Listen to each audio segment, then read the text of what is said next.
శేషాద్రిపై సంతతి కొరకై అహోరాత్రములు తపస్సు చేసే వానర కేసరి కేసరి కుల సతి కడుపు పట్టగా జనించినాడొక అసమాన బలోద్ధతుడు సంయుతుడు అంజనాసుతుడు పవననందనుడు.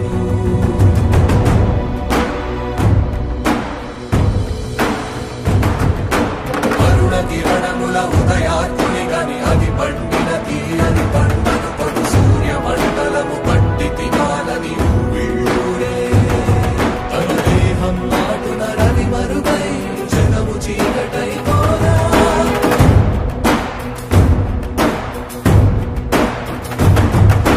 అది అమరేంద్రుడు గమనించి తన ఐరావతమధిరోహించి ఆంజనేయుని సమీపించి తన వజ్రాయు